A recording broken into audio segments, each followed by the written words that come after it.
Today's meeting of the Code Enforcement Board is called to order on October 25th, 2022. Welcome, everyone. Please rise for the Pledge of Allegiance. I pledge allegiance to the flag of the United States of America, to the republic for which it stands, one nation, under God, indivisible, with liberty and justice for all. Please be seated. Agendas of today's meeting are on the table at the entrance to chambers. Please remember to turn off your cell phones. The Municipal Code Enforcement Board consists of 7 members who are appointed by the City Council. We serve voluntarily. It is the board's intention to promote, protect, and improve the health, safety, and welfare of the citizens of Clearwater by providing this equitable, effective, and inexpensive method of enforcing certain codes within the city. The board considers new business in 2 parts. First, the violation, then affirmative relief. Formal rules of evidence do not apply. Each side is limited to 15 minutes. The board may grant additional time. All proceedings will be conducted in a calm, civil manner. Individuals who conduct themselves otherwise will be asked to leave. If necessary, they will be escorted from the chambers. Now I ask that all who plan to speak, please rise and be sworn in by the clerk.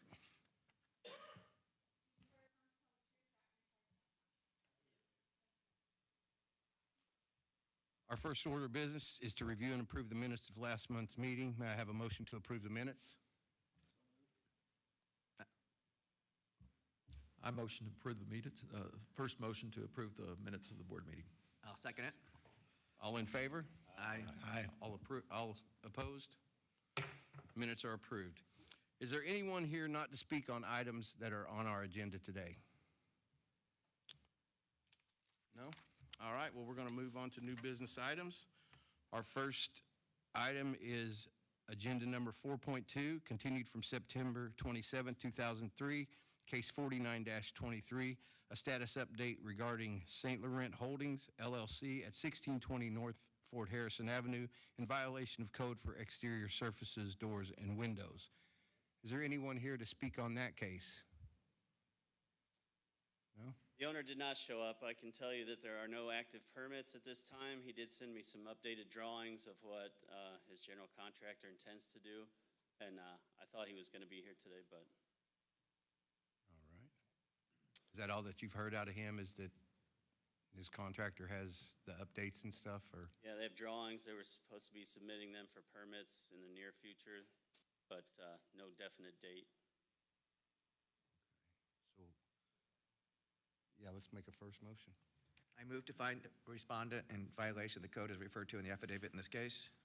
May I ask a question first? Yeah. It says it's continued from September 27th.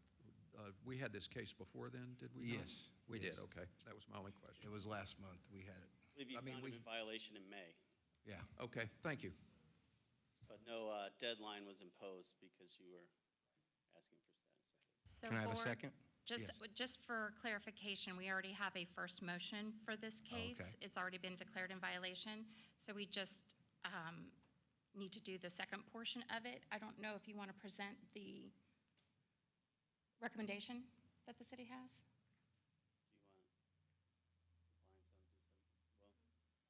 Well, we would like to see plans or a permit applied for by December 1st, and then work to start shortly thereafter.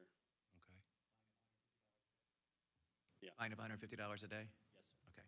Okay, can I get a second motion then? I move to enter an order requiring the respondent to correct the violations on or before December 1st, 2023. If the respondent does not comply by the date, the board may order a fine of $150 per day per violation for each day each violation continues to exist. If fines and fees remain unpaid 3 months after such lien is filed, the city is authorized to foreclose, collect, or settle such lien. I second. All in favor? Aye. All opposed? Motion carries. Item 4.3 on our agenda, continued from September 27th, 2003, case 85-23. Find respondents Greg and Nanette Zippadelli at 1825 Venetian Point Drive in repeat violation of code for short-term rental, and issue an order that a daily fine be imposed for each day the repeat violation existed. Is there anyone here to speak on that case? No? Okay, ma'am, you have the floor. Good afternoon, Board. Sarah Green, Code Enforcement Supervisor for the City of Clearwater. This is case number 85-23 for 1825 Venetian Point Drive. There is one repeat violation for an illegal short-term rental under codes 1-104B and 3-919. As a reminder, a repeat violation means a violation of a provision of a code by a person who has been previously found through a code enforcement board or any other quasi-judicial or judicial process to have been violated or who has admitted violating the same provision within a 5-year prior to the violation, notwithstanding the violations occur at different locations. So the notice of violation was sent on 6/9, it returned unclaimed, so I posted it on 7/28. They removed the Airbnb posting on 8/2, returning to compliance, and they were previously brought before the code board on 8/6 in 2021, so within the 5-year period, and they received a declaration of violation at that time. A little hard to see up here, but what you'll see on the next 3 pictures are screenshots from their Airbnb posting. What you're looking for is the highlighted portion where it says minimum 3-night stay. So that's what goes against our codes. You're not allowed to advertise less than 31 days or 1 calendar month. So that's for 7/28, 7/31, and 8/1. So our recommendation, we're requesting a fine of $1,000 per day per violation for the following dates: 7/28, 7/31, and 8/1 for 3 dates total, for a total of $3,000.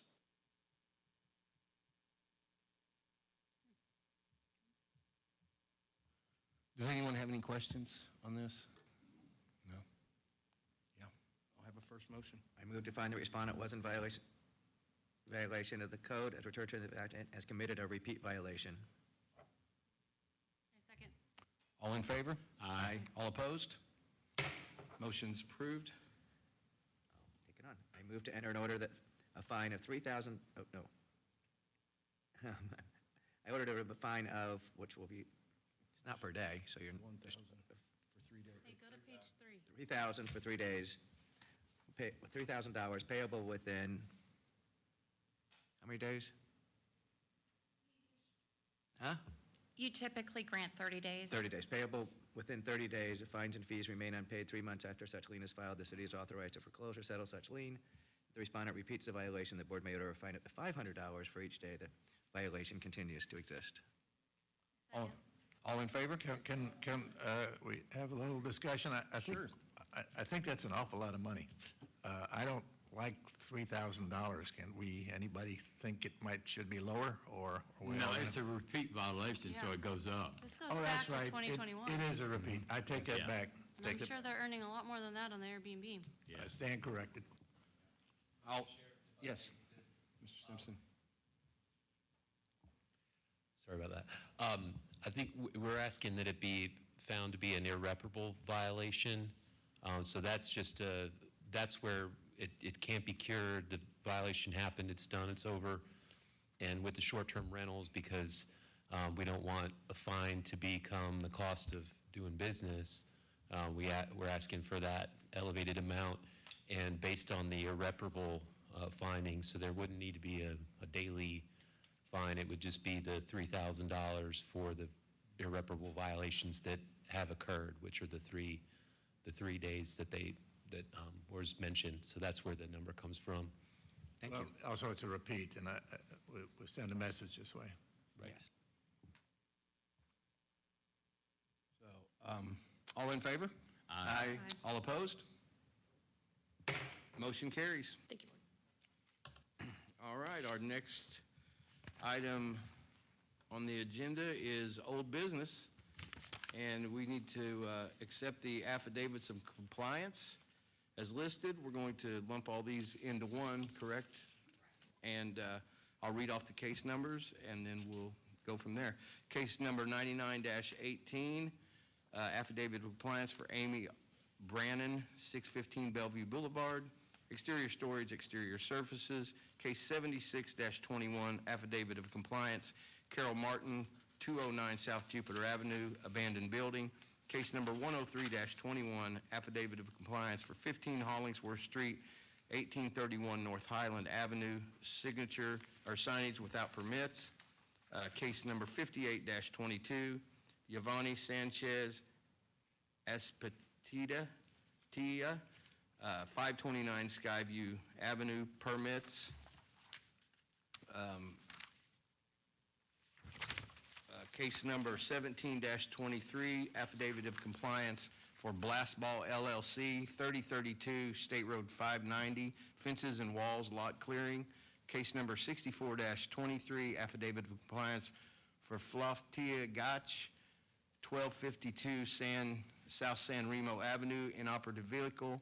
Case number 16-22, affidavit of compliance, Trevor Lee Winiger and Kyle Allen Winiger, 2071 The Mall, inoperative vehicle. Case number 119-23, affidavit of compliance for Marcelo Baldacchini, 205 North Missouri Avenue, lot clearing. Can I get a motion? I move, Move to accept the affidavits of compliance as listed. Can I get a second? I second. All in favor? Aye. All opposed? Motion carries. Okay, now we are on board to, this is a continued from August 23rd and September 23rd, case number 31-23, accept the affidavit of noncompliance for Gerardo Family Trust at 818 Chestnut Drive for unsafe building. Is there anyone here to speak on that? All right. So, Board, at the last meeting, you continued this affidavit of noncompliance to this meeting. The property owner was there and just requested additional time to come into compliance. So you continued it to this meeting for him to provide an update, and he didn't show up. Okay. So we don't need to hear from Mr. Cantrell or Ed? Really? Okay. The affidavit is a sworn statement, and that's Mr. Cantrell's position that this was not in compliance on the day that of the deadline that this board imposed. Okay. So it's just a matter of you all accepting that affidavit or not. Okay. Do you guys want to discuss it? Do you want to accept it or? Accept it. Can I get my memory refreshed a bit in terms of how long this went on and what the amount of the fine was that was proposed? I could not tell you that, Mr. Kinney. I'm not sure. It was at least back from August of 23rd was when it got continued the first time. So, Board, this was originally brought to you at the beginning of this year, and the affidavit of noncompliance was continued from August and September to today. It was, I don't know if you need more details of the case. It was where a car crashed into the side of a building. Yes. And then the gentleman that was, the property owner that was at the last meeting, he said his son had been injured and his wife had been in the hospital. Yes. And he was needing more time. So that's who was here. He was or with before you last his met. wife and his young son. Okay, yes, I remember. So that was, It was a dog. Oh, was it the dog? I'm sorry. I'm sorry? I said son, and he with said his it was a wife and dog dog, that she was holding. I'm sorry. It was a four-legged remember the dog, dog. yes. Okay, well, since he's not here to give us any kind of updates, can I get a motion? I move to accept the affidavit of noncompliance and issue an order that imposes fines and states if the fines and fees remain unpaid 3 months after such lien is filed, the city is authorized to foreclose, collect, or settle such lien. I second. All in favor? Aye. All opposed? Motion carries. All right, now this is other board action that we have. 6.1 on our agenda, case 52-22. Consider the request of the petitioner Eli Ronchetti at 14 South Glenwood Avenue to reduce the fine for his residential business tax receipt, and if approved, issue an order that specifies a fine that includes administrative costs and establishes a date payable, or the lien will revert to its original amount. I know we all received paperwork on this to review. Does anyone have any discussion they would like to talk about with this case? Yes. Mr. Don't King? we normally look at what the administrative costs are, and historically, that's what we've done, correct? Yes. I'd be curious as to what that number is, and then consider the petitioner's request. Yeah, it would help to know that, it really would, Yeah. yeah. Inspector Casman, do you have any, Mr. Chair, I do have tally of the costs. you have both- it all? Both Okay. Mr. Casman's costs and then as well as the clerk's costs. And so for the administrative charges, which is the clerk's office fees, those total out to be $741.20. And then the investigative costs, which are Mr. Casman's tally of costs, that comes out to be $585. And I have the documents that with a further breakdown of those numbers. And I just wanted to mention that I've been looking at this issue from different cases that it's come up on, and we do have, the board does have a rule where it says that the board cannot reduce the fine below the administrative costs. That's your rule, so it's between you and your council and how you apply that rule or not. The city code states that the city is entitled to the costs when we request them, so I think that's why we present these breakdowns for your consideration. Anything outside of that, we really kind of put on the property owner to explain why they feel like they're entitled to a reduction at all or anything like that. We haven't, it's my understanding, the staff hasn't really taken a position on fine reductions beyond just a calculation of the cost, but we are looking at this, and I'm open to hearing if there is some concerns or some ideas that the board has as far as how these should be handled. We're open to hearing that, given that this is kind of a newer thing for this board. What is the total amount of the fine that's outstanding right now? $1,326.20. No, that's the administrative cost. Yeah. What's the total fine? Oh, you're talking about the total We're fine. trying to reduce from? The lien amount is $8,550. Okay. 8,550, okay. And that all stemmed from the business tax receipt not being filed? Correct. Okay, which is $33 typically, right? That I don't know. It would have helped if someone would have showed up. This gentleman does live in Pennsylvania. He's elderly and very sick. So he was not able to, and he doesn't have anyone in the area. Yeah, I could hardly read his writing. Yeah. This case also stemmed from multiple times, I believe the way I read it, of him being in violation, getting fines, getting them waived, and then it seems like comes right back, after it's kind of all put to rest, it comes back. I don't know that we've had a repeat violation for this No? gentleman, for I this must have. property owner. But my memory is, Okay. I thought I had read where it had happened a few other times. And, I know that there's been times when he was late in obtaining his business tax receipt, but it never got to this level. Okay, maybe that's what it was. It sounds like he's not keeping up with his business down here. He's out of state, he's living in Pennsylvania, but he hasn't appointed anyone to take care of his business here. And he's accruing these fines, and it's a big fine, and he wants to, yeah. Inspector Let's Casman? hear from Mr. Casman. Hello, everyone. Daniel Casman, Code Enforcement Inspector for the City of Clearwater. This is for 14 South Glenwood Avenue. I originally came out to the property for a few other property maintenance issues. I believe it was some exterior surface issues. I was in contact with Elia for a very long time, trying to help him every which way to get his business tax receipt. He was somewhat either confused about the nature of it or thought that it was some sort of, binding agreement that he had to do something that he wasn't comfortable with doing. I helped him.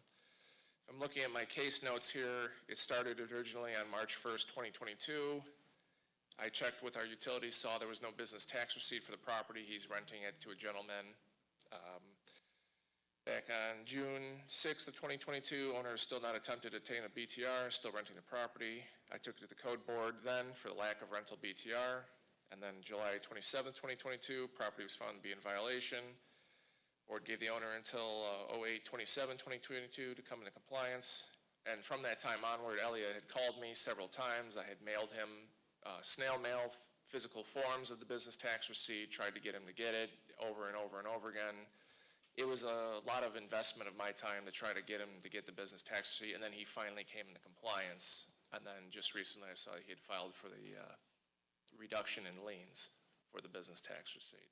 And what is the cost of the business tax receipt? What was that? What's the cost of the business tax receipt? The cost of the business tax receipt is $31.50 a year.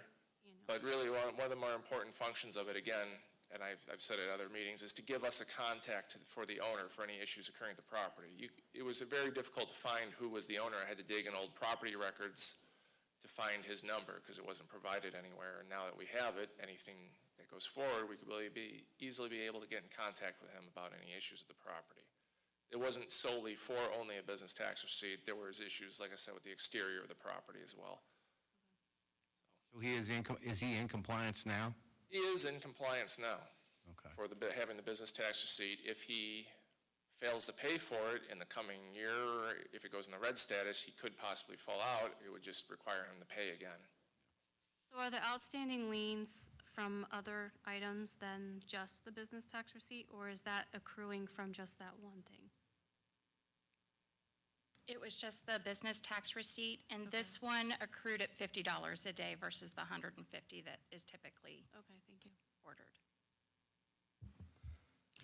I'm okay if my fellow boards want to do a reduction, but my issue with this is that he's renting it to someone for more than $30 a month. So to not pay a $30, fine or fee, to then just have it accrue to this amount, to me, it's kind of silly.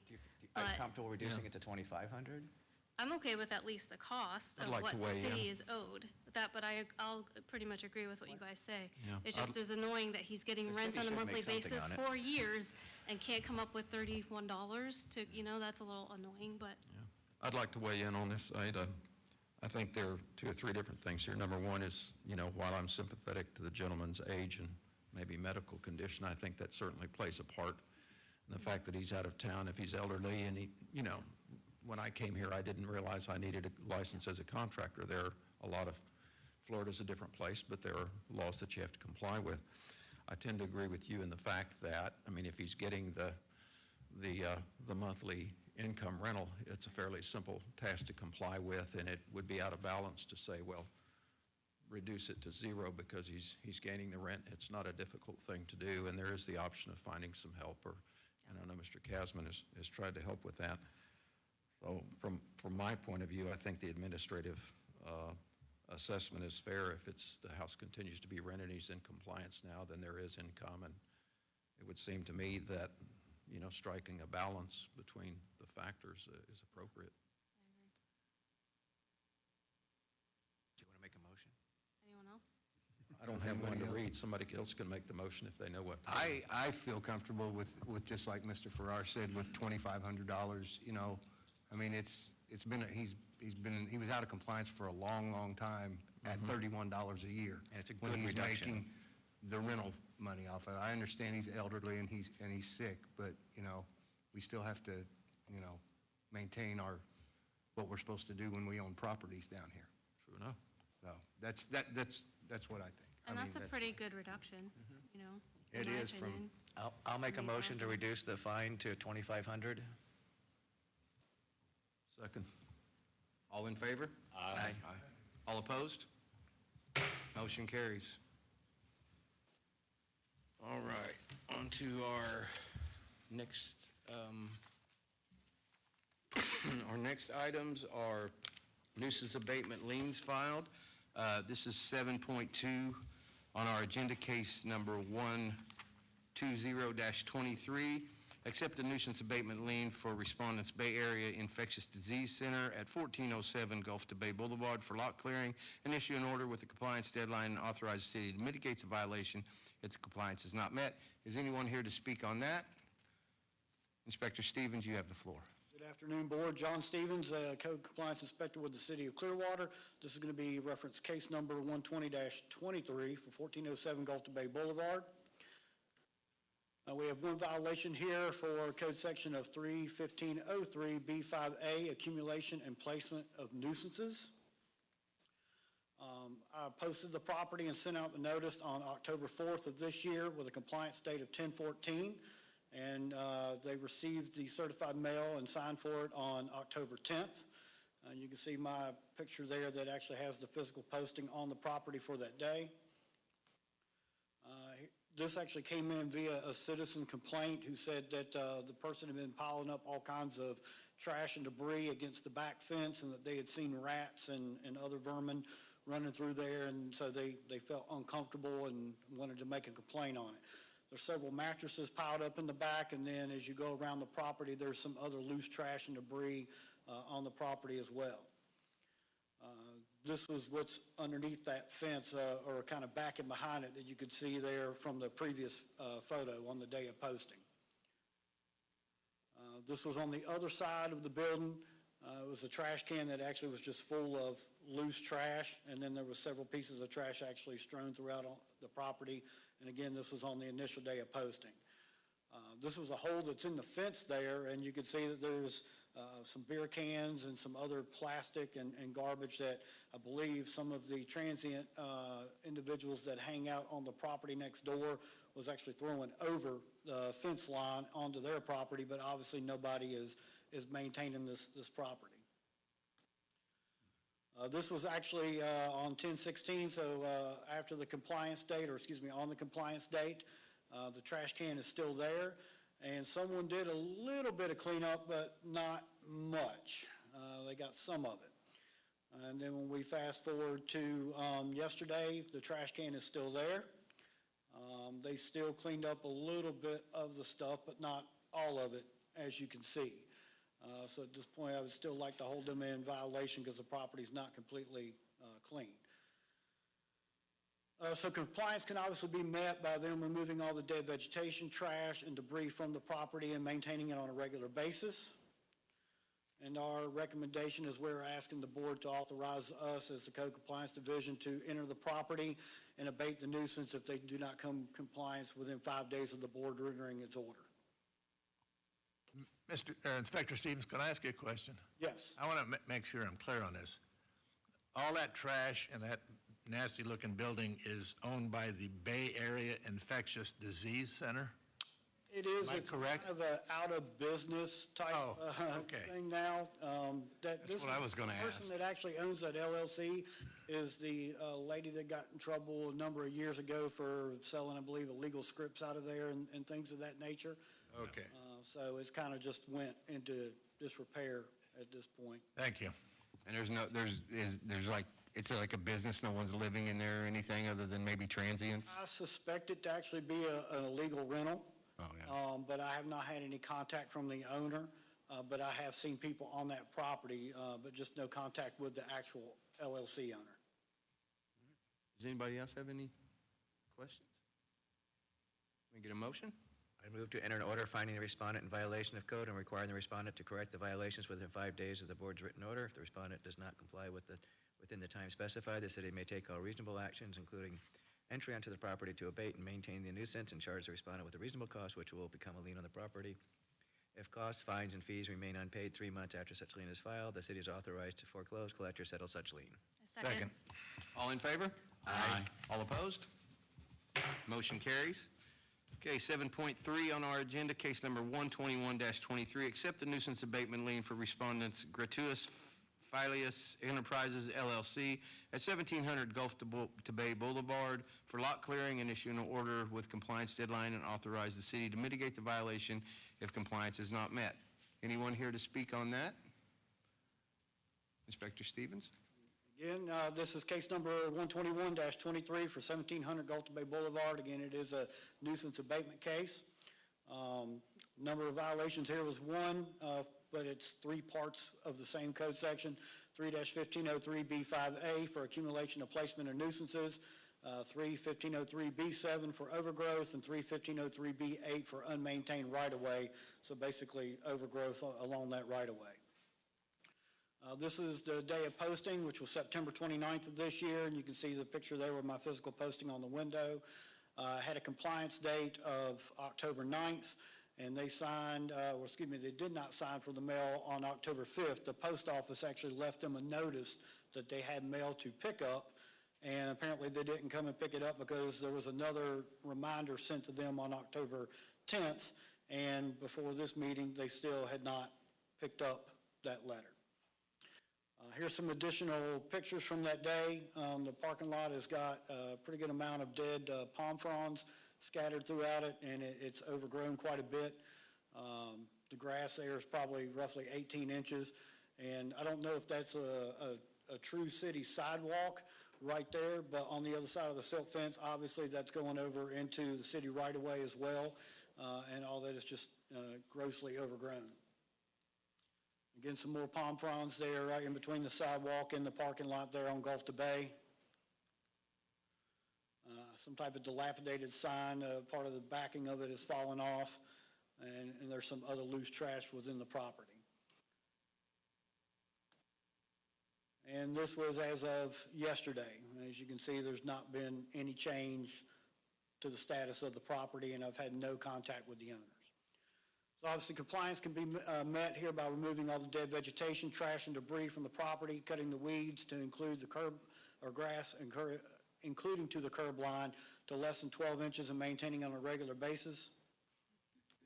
And then again, we ask for the board to authorize us to go in and abate the nuisance if they do not come in compliance within 5 days of you rendering the order. All right. Does anyone have any questions they would like to ask? All right, can I get a motion? I move to enter a motion in order finding the respondent in violation of code and requiring the respondent to correct the violations within 5 days of the board's written order. If the respondent does not comply within the time specified, the city may take all reasonable actions, including entry into the property to abate and maintain the nuisance and charge the respondent with reasonable cost, which will become a lien on the property. If costs, fines, and fees remain unpaid 3 months after such lien is filed, the city is authorized to foreclose, collect, or settle such lien. Second. All in favor? Aye. All opposed? Motion's approved. This is 7.4, case number 122-23. Accept the nuisance abatement lien for respondents Joss, Bonnie C. EST at 1609 Turner Street for lot clearing and issue an order with the compliance deadline and authorize the city to mitigate the violation if the compliance is not met. Is there anyone here to speak on that case? Inspector Stevens, you have the floor. Well, you're starting to sound like a broken record, right? This is my last one for the day, board, I promise. So again, John Stevens, Code Compliance Inspector, City of Clearwater. This is case number 122-23 for 1609 Turner Street for a nuisance abatement. One violation here for 3-1503B7 and the 3-1503B8, so it's overgrowth and unmaintained right-of-way. Notice of violation was posted and mailed out on September 22nd, and you can see there the grass in the background of my physical posting. Had a compliance date of 10/2, and they actually certified or signed for their certified mail on 10/2 as well. I have had contact with this owner. This one's a little bit of a sad story in a way, as far as the owner passed away and left this property to their sister, who lives, I believe it's either New York or New Jersey. She is not able to keep the property due to a reverse mortgage on it, and is basically letting it go into foreclosure. And she has tried to work with the bank to take care of the property, and they're saying it's not their responsibility, and her lawyer's telling her it's not her responsibility. So it's just been sitting here kind of growing up and rotting away, if you will. So she says at this point she's not doing anything with it. She's waiting on the bank. So here's actually a picture of it after the compliance date. And then here's a picture of another one. And then this was actually after the compliance date. But whose truck is that? Is someone living there? It's going to be the deceased sisters.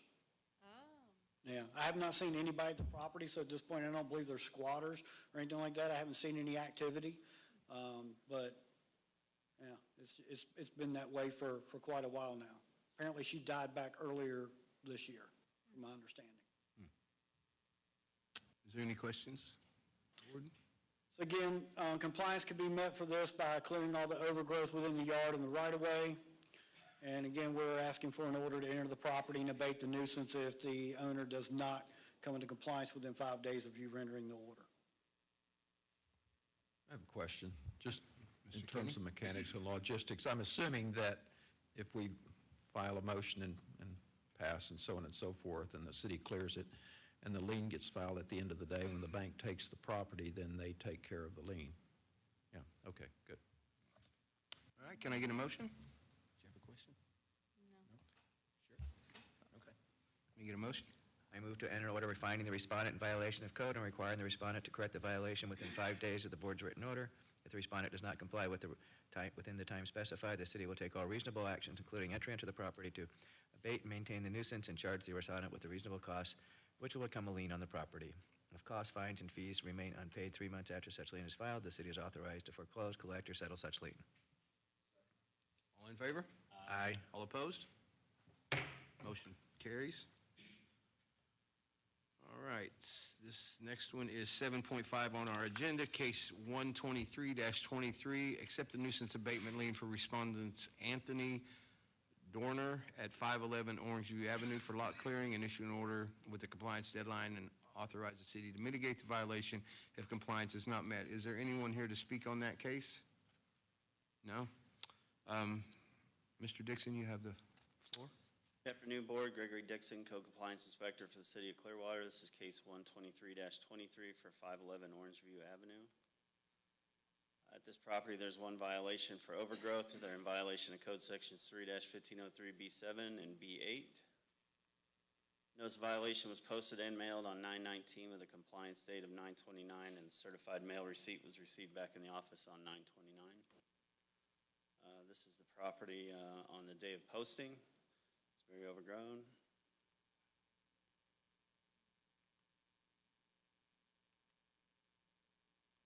And then some progress was made about a month after posting, but not, the entire yard has not been cleared. The backyard's not been touched, and some of the up near the house.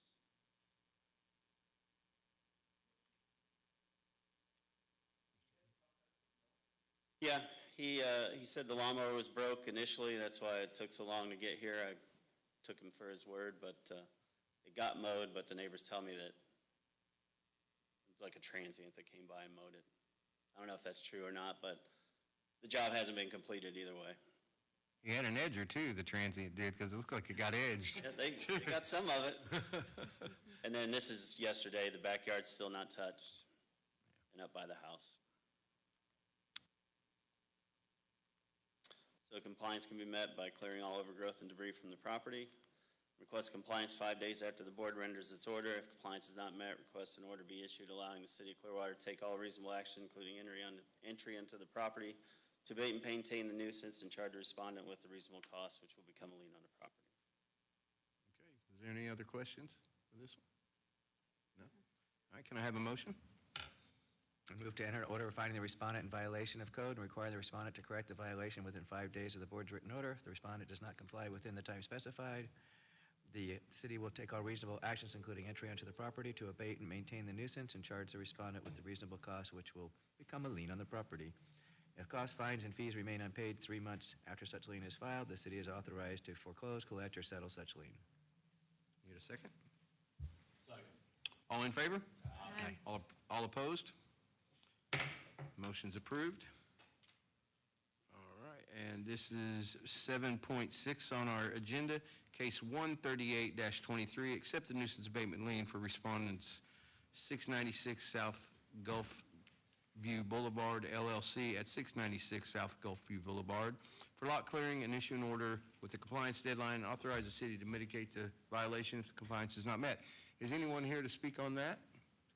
Board, I've got good news. This came into compliance, I think, today. So this is being withdrawn. Oh, okay. All right. So if there is nothing else, we will adjourn.